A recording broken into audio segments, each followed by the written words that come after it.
অনেকেই ছেলে সন্তান নিতে চান, কিন্তু দেখা যাচ্ছে আপনাদের বারবার মেয়ে সন্তান হচ্ছে। কারো কারো ক্ষেত্রে প্রথম, দ্বিতীয়, তৃতীয়, চতুর্থ, পঞ্চম কিংবা আরো বেশি মেয়ে সন্তান হয়। তারপরও অনেকে আশায় থাকেন সামনে হয়তোবা ছেলে সন্তান হবে। দেখা যায় যে কারো কারো ক্ষেত্রে আবারও মেয়ে সন্তান হয়। বারবার মেয়ে সন্তান হওয়ার কারণে পারিবারিকভাবে অনেকেই চাপে থাকেন। কারো কারো দীর্ঘদিনের সংসার ভেঙে যায়। আবার কোনো কোনো ক্ষেত্রে দেখা যায় ছেলে সন্তান নেওয়ার পর অনেকেই মেয়ে সন্তান নিতে চায়। অনেক ক্ষেত্রে দেখা যায় যে একটি মেয়ে সন্তানের আশায় ৪-৫টি কিংবা আরো বেশি ছেলে সন্তান হয়ে যায়। অনেকের ক্ষেত্রে দেখা যায় একটি মেয়ে সন্তানের আশা সারা জীবন থেকে যায়। এটি আমাদের সমাজের মানুষের একটি প্রচলিত সমস্যা। সাধারণত আমাদের জ্ঞানের অভাব থেকে এই ধরনের সমস্যাগুলো তৈরি হচ্ছে। অনেক গবেষণায় দেখা যায় যে সন্তান ছেলে হবে না মেয়ে হবে এটি কিন্তু চাইলে আপনি নির্ধারণ করতে পারবেন। এখন আপনারা প্রশ্ন করতে পারেন, এটা কিভাবে সম্ভব? এটা কি আদৌ সম্ভব? জি, এটি সম্ভব। একটি নির্দিষ্ট টাইম থাকে। সে টাইমে স্ত্রীর সাথে মিলিত হলে যে সন্তানটি হবে সেটি হবে ছেলে সন্তান। এবং আরেকটি টাইম থাকে, সেই টাইমের মধ্যে মিলিত হলে যে সন্তানটি হবে সেটি হবে মেয়ে সন্তান। কখন মিলিত হলে বা কখন সহবাস করলে বা কিভাবে সহবাস করলে আপনার ছেলে সন্তান হবে কিংবা মেয়ে সন্তান হবে তা খুব সহজভাবে বিস্তারিত আলোচনা করা হবে আজকের এই ভিডিও টিউটোরিয়ালের মাধ্যমে। না টেনে পুরো ভিডিওটি দেখুন, ইনশাল্লাহ অনেক গুরুত্বপূর্ণ তথ্য পাবেন আজকের এই ভিডিও টিউটোরিয়ালের মাধ্যমে। যে তথ্যগুলো প্রতিটি মানুষেরই জানা খুবই জরুরি। তাছাড়া প্রেগন্যান্সি রিলেটেড অসংখ্য ভিডিও কিন্তু আমাদের এই চ্যানেলের মধ্যে দেওয়া আছে। চাইলে সেগুলো দেখতে পারেন। সেগুলো দেখলে স্বাস্থ্য সচেতনতা বৃদ্ধি পাবে। তাছাড়া একটি কথা না বললেই নয়, যারা এখনো আমাদের চ্যানেলটি সাবস্ক্রাইব করেননি, দেরি না করে এখনই সাবস্ক্রাইব করে ফেলুন এবং বেল বাটনে প্রেস করে রাখুন, যাতে করে নতুন কোনো ভিডিও আপলোড করার সাথে সাথে আপনারা নোটিফিকেশন পেয়ে যান। তাহলে চলুন আর কথা না বাড়িয়ে আমরা সরাসরি মূল আলোচনায় চলে যাই। পুরুষদের শরীরে দুটি ক্রোমোজোম থাকে। একটি এক্স ক্রোমোজোম এবং অপরটি হচ্ছে ওয়াই ক্রোমোজোম, অর্থাৎ এক্স ওয়াই ক্রোমোজোম। মহিলাদের শরীরে দুটি ক্রোমোজোম থাকে। দুইটি এক্স ক্রোমোজোম, অর্থাৎ এক্স এক্স ক্রোমোজোম। শুধুমাত্র আপনার দেহের এক্স ক্রোমোজোম যদি আপনার স্ত্রীর এক্স ক্রোমোজোমের সাথে মিলিত হয় তাহলে মেয়ে সন্তান জন্ম নেবে।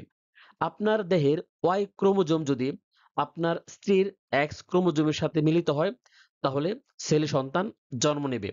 তাহলে আপনারাই বুঝতে পারছেন সন্তান ছেলে হবে না মেয়ে হবে তা সম্পূর্ণ নির্ভর করবে একটি পুরুষের উপর। একটি বিষয় অবশ্যই আপনাকে মানতে হবে, লিঙ্গ নির্ধারণের ক্ষেত্রে ছেলেদের ভূমিকা শতভাগ, এটি অস্বীকার করা যাবে না। সহবাসের একটি নির্ধারিত টাইম থাকে। সেই টাইমে সহবাস করলে আপনার সন্তান হওয়ার সম্ভাবনা থাকে 90%।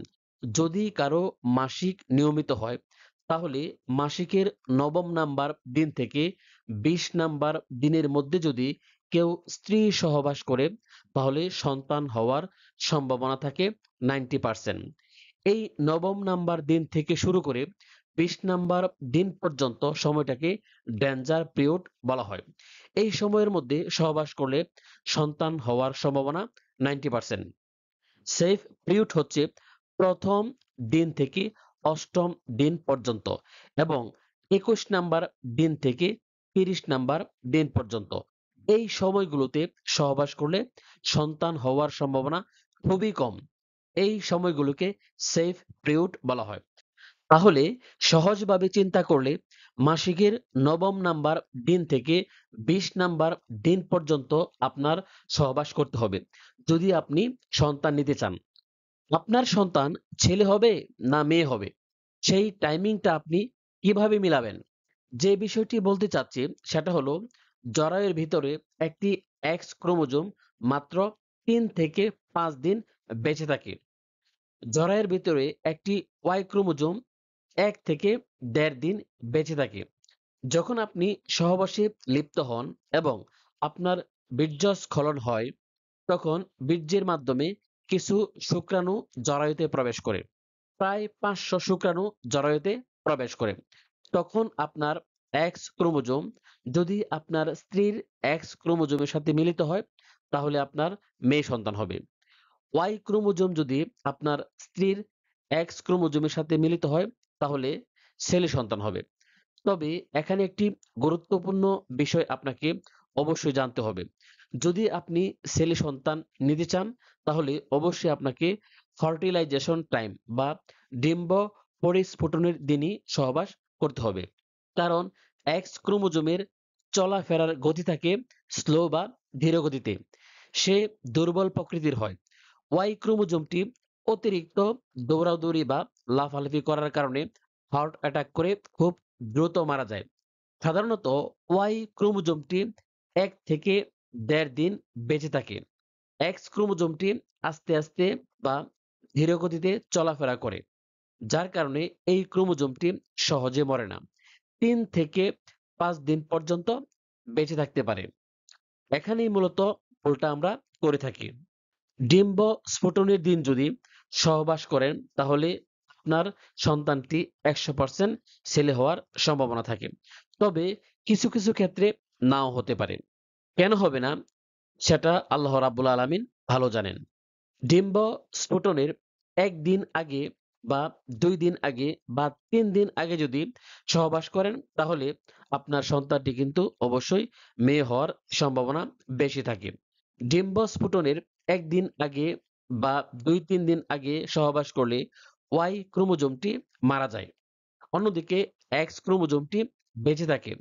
কারণ এটি ৫ দিন পর্যন্ত বেঁচে থাকতে পারে এবং এই এক্স ক্রোমোজোম ধীরগতিতে যেতে যেতে ডিম্ব স্ফুটনের সময় হয়ে যায় এবং এক্স এর সাথে মিলিত হয়ে সেই সন্তানটি মেয়ে হয়। এখন প্রশ্ন হচ্ছে কিভাবে আপনি বুঝবেন আপনার স্ত্রীর ডিম্ব স্ফুটনের সময় হয়েছে? সহজভাবে যদি চিন্তা করি, কোনো নারীর যদি মাসিক বা পিরিয়ড রেগুলার হয় তাহলে তার ডিম্ব স্ফুটনের সময়টি হচ্ছে মাসিকের ১৩ নাম্বার এবং ১৪ নাম্বার দিন। সাধারণত ৮৫ ভাগ নারীদের যাদের মাসিক রেগুলার হয় তাদের ডিম্ব স্ফুটনের সময় হচ্ছে মাসিকের ১৩ নাম্বার দিন এবং ১৪ নাম্বার দিন। এই গুরুত্বপূর্ণ তথ্যটি একটি গবেষণার মাধ্যমে পাওয়া যায়। এছাড়াও সহজভাবে আপনি বুঝতে পারবেন আপনার স্ত্রীর ডিম্ব স্ফুটনের সময় হয়েছে কিনা। মাসের একটা সময় নারীদের দেহে হঠাৎ করে তাপমাত্রা বেড়ে যায়। সেটা ১ ডিগ্রি ২ ডিগ্রি পরিমাণ বেড়ে যেতে পারে। সেটা কিন্তু জ্বর না। তাহলে বুঝতে হবে ডিম্ব স্ফুটনের সময় হয়েছে। কারণ এই ডিম্ব স্ফুটনের সময়ে মেয়েদের শারীরিক তাপমাত্রা একটু বেড়ে যেতে পারে। ২ নাম্বার লক্ষণটি হচ্ছে হঠাৎ করে যদি খেয়াল করেন আপনার স্ত্রীর মাসের একটা সময় আপনার সাথে মিলিত হওয়ার জন্য খুব আগ্রহ দেখাচ্ছে, নারীদের ডিম্ব স্ফুটনের সময়ে এই ধরনের লক্ষণ দেখা যায়। অর্থাৎ মাসের নির্দিষ্ট একটা সময় শারীরিক চাহিদা মেটানোর জন্য একটু বেশি পরিমাণে আগ্রহ দেখাবে। ৩ নাম্বার লক্ষণটি হচ্ছে কোনো কারণ ছাড়া যদি তলপেটে হঠাৎ করে ব্যথা অনুভব করে, এটিও ডিম্ব স্ফুটনের সময় হয়ে থাকে। সেই ব্যথাটি কিন্তু কোনো ওষুধ ছাড়া ভালো হয়ে যায়। আরেকটি ইম্পোর্টেন্ট লক্ষণ হচ্ছে আপনার স্ত্রীর ঘ্রাণ শক্তি বৃদ্ধি পাবে। যেটা খেতে চাচ্ছে সেটার ঘ্রাণ তার কাছে খুব বেশি বেশি মনে হচ্ছে। পেঁয়াজের ঘ্রাণ বেশি বেশি মনে হচ্ছে বা যে কোনো খাবারের প্রতি তার একটা ঘ্রাণ নেওয়ার প্রবণতা বৃদ্ধি পাবে। এটা হলো মাসের একটা সময়। সবথেকে ইম্পোর্টেন্ট যে বিষয়টি সেটি হচ্ছে মাসের একটা সময়ে হঠাৎ করে ব্রেস্ট একটু ব্যথা অনুভব করে। ব্যথাটি তীব্র হবে না, মৃদু ব্যথা হবে। এটিও কিন্তু ডিম্ব স্ফুটনের বা ডিম আসার সময়ে মেয়েদের হয়ে থাকে। এই লক্ষণ যদি প্রকাশ পায় তাহলে আপনি বুঝতে পারবেন আপনার স্ত্রীর ডিম্ব স্ফুটনের বা ডিম আসার সময় হয়েছে। উল্লিখিত লক্ষণগুলো যদি আপনার স্ত্রীর মধ্যে না থাকে তাহলে মাসিকের ১৩ নাম্বার দিন এবং ১৪ নাম্বার দিনটাকে ফোকাস করে আপনার স্ত্রীর সাথে মিলিত হতে হবে। সর্বশেষ যে কথাটি বলবো সেটি হচ্ছে, আপনি যদি ছেলে সন্তান চান তাহলে আপনার স্ত্রীর ডিম্ব ফুটনের দিনই আপনার সহবাস করতে হবে, এবং সেটা যদি বুঝতে না পারেন তাহলে মাসিকের ১৩ নম্বর দিন অথবা ১৪ নম্বর দিন, এই ২ দিনের মধ্যে সহবাস করলে সন্তানটি ছেলে হওয়ার সম্ভাবনা বেশি থাকবে। যদি কন্যা সন্তান নিতে চান তাহলে মাসিকের ১০ নাম্বার দিন, ১১ নাম্বার দিন অথবা ১২ নাম্বার দিন, এই ৩ টা সময়ে আপনারা স্ত্রী সহবাস করবেন। এই ৩ সময়ে সহবাসে লিপ্ত হলে আপনার সন্তানটি কন্যা সন্তান হবে। আজকের এই ভিডিওতে যে নিয়মগুলো বলেছি, সে নিয়মগুলো অনেক গবেষণার উপর প্রকাশ করা হয়েছে। সে নিয়মগুলো কিন্তু ১০০% ইফেক্টিভ নাও হতে পারে।